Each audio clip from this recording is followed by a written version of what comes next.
Hi, beautiful being. Here's Katherine Bihlmeier with a daily exercise to shift you into your inner world. Reconnect with that and come back into your true self in peace, mind calming. So, what to say to these daily exercises? They are every day uploaded in YouTube with voice. You can read them also on Instagram. And you do not believe in God. That's the first thing. You do not need to believe in all that what you are reading.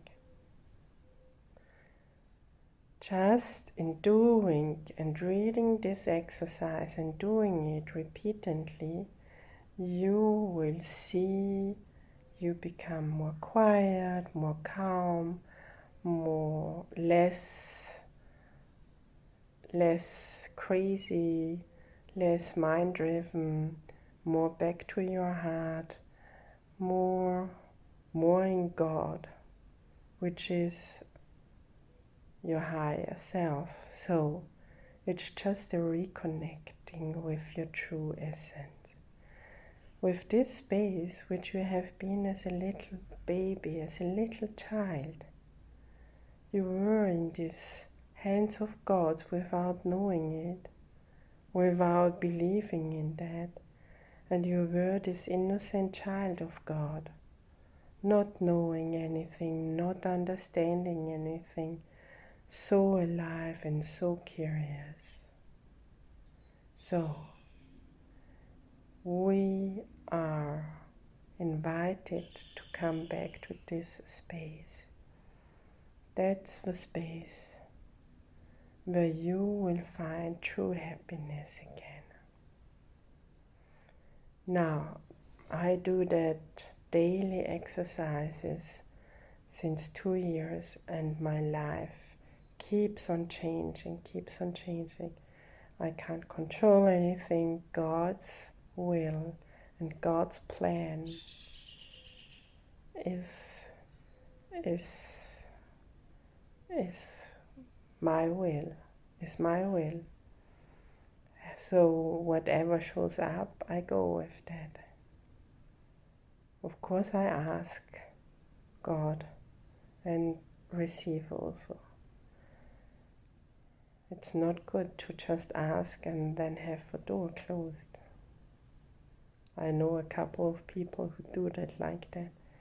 That's not gonna work. But those exercises can help you to receive also, for example.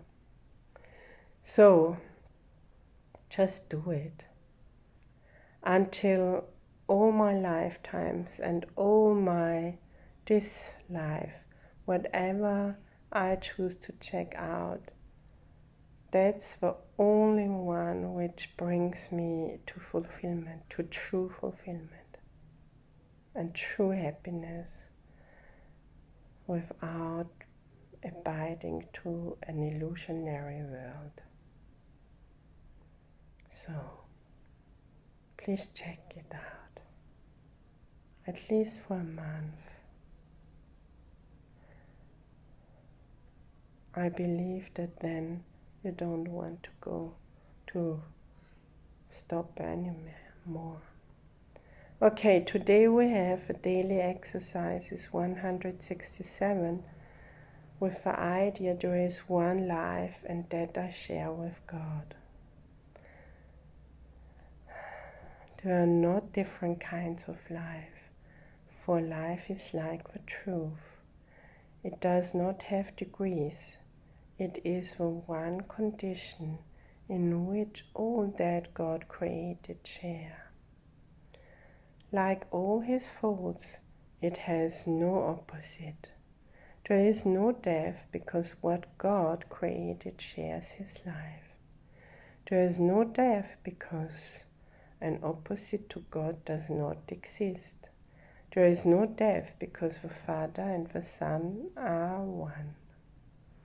In this world, there appears to be a state that is life's opposite. You call it death. Yet we have learned that the idea of death takes many forms.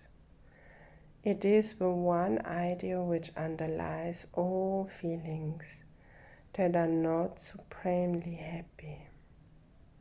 It is the alarm to which you give response of any kind that is not perfect joy.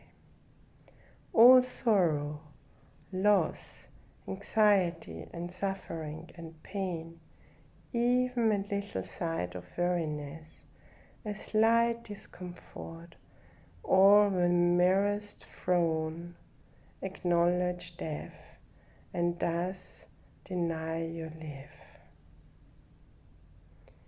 You think that death is of the body, yet it is but an idea, irrelevant to what is seen as physical. A thought is in the mind. It can be then applied as mind directs it, but its origin is where it must be changed if change occurs. Ideas leave not their source. The emphasis discourse has placed on that idea is due to its centrality in our attempts to change your mind about yourself. It is the reason you can heal. It is the cause of healing. It is why you cannot die. Its truth established you as one with God. Death is the thought that you are separate from your Creator.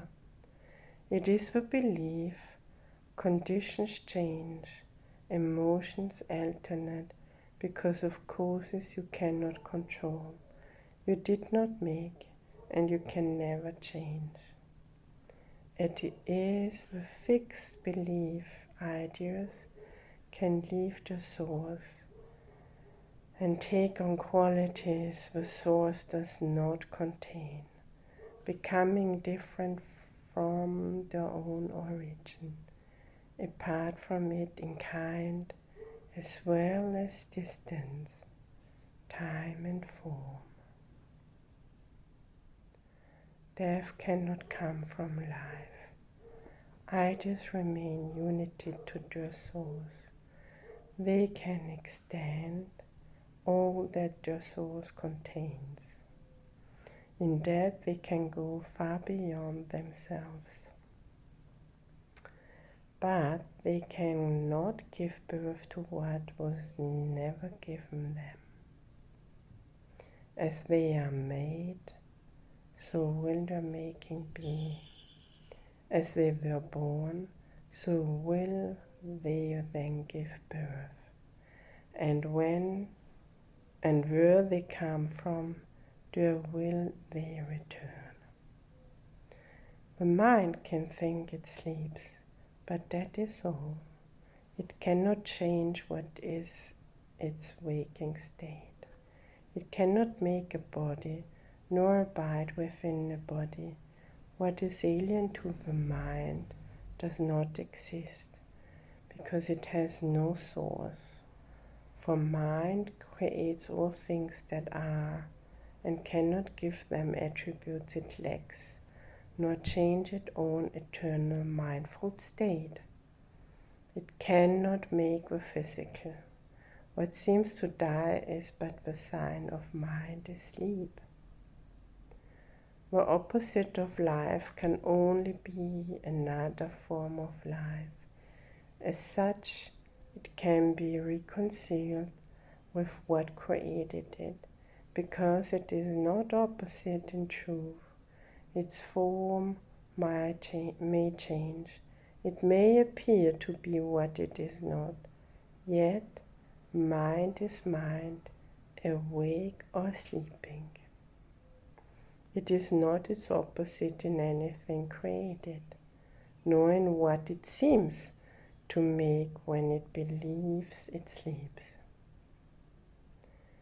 God creates only mind awake. He does not sleep, and his creations cannot share what he gives not, nor make conditions which he does not share with them. The thought of death is not the opposite to thoughts of life, forever unopposed by opposites of any kind. The thoughts of God remain forever changeless, with the power to extend forever, changelessly, but yet within themselves, for they are very everywhere. What seems to be the opposite of life is merely sleeping. When the mind elects to be what it is not, and to assume an alien power which it does not have, a foreign state it cannot enter, or a false condition not within its source, it merely seems to go to sleep a while. It dreams of time and interval in which what seems to happen never has occurred, but changes wrought are substanceless, and all events are nowhere. When the mind awakes, it but continues as it always was. Let us today be children of the truth and not deny our holy heritage. Our life is not as we imagine it. Who changes life because he shuts his eyes or makes himself what he is not because he sleeps and sees in dreams an opposite to what he is? We will not ask for death in any form today, nor will we let imagined opposites to life abide even an instant where the thought of life eternal has been sent by God himself. His holy home we strive to keep today as he established it, and wills it be forever and forever. He is Lord of what we think today, and in his thoughts, which have no opposite, we understand there is one life, and that we share with him. With all creation, with their thoughts as well, whom he created in the unity of life that cannot separate in death, and leave a source of life from where it came. We share one life because we have one source, a source from which perfection comes to us, remaining always in the holy mind, which he created perfect. As we were, so are we now and will forever be. A sleeping mind must waken as it sees its own perfection mirroring the Lord of life so perfectly it fades into what is reflected there. And now it is no more a mere reflection, it becomes the thing reflected and the light which makes reflection possible. No wish now is needed, for the awakened mind is one that knows its source, itself, its holiness. Wonderful. I feel already so released when I just read that. God, thank you for this possibility.